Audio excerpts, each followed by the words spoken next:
Peace and security and the respect of human rights on the African continent, particularly in the West African sub-region, has been continuously threatened by the increasing rise of terrorism, violent extremism, and transnational crime.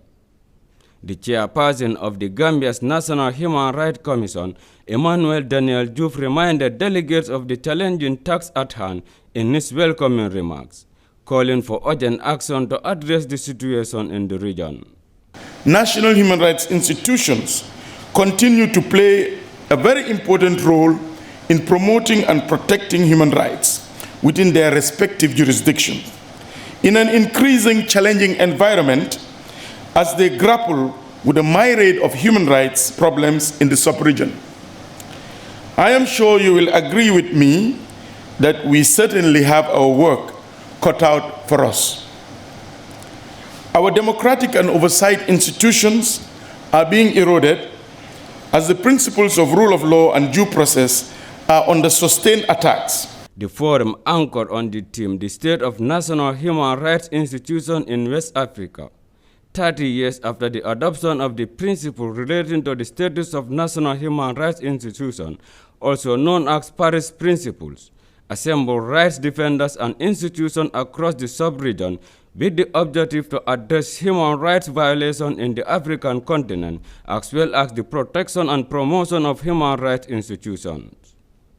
The president of the Network of National Human Rights Institutions for West Africa, Commissioner Joseph Vital, said the reflection of the network on the 30th anniversary of the Paris Principles should engage their attention to map out ways to execute the Paris Principle criteria of efficacy among the network of human rights institutions.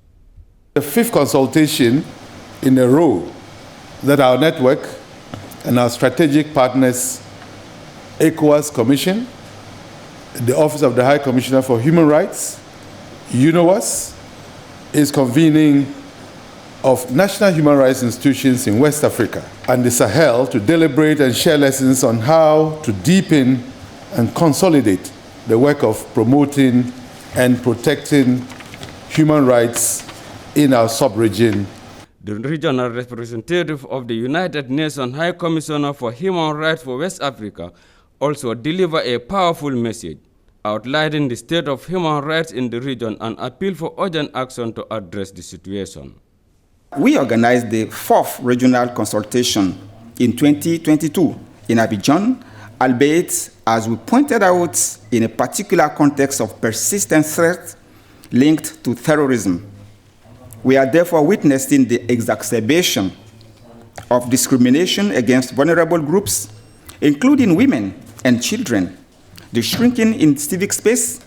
with implications for respect for fundamental rights and freedoms. The Gambia Justice Minister, Dauda Jallow, delivered the keynote address, highlighting the uniqueness of the forum since the Gambia emerged from dictatorship and its transition to democracy and good governance. It is indeed remarkable and a significant achievement that 11 out of the 15 countries in West Africa that has established national human rights institutions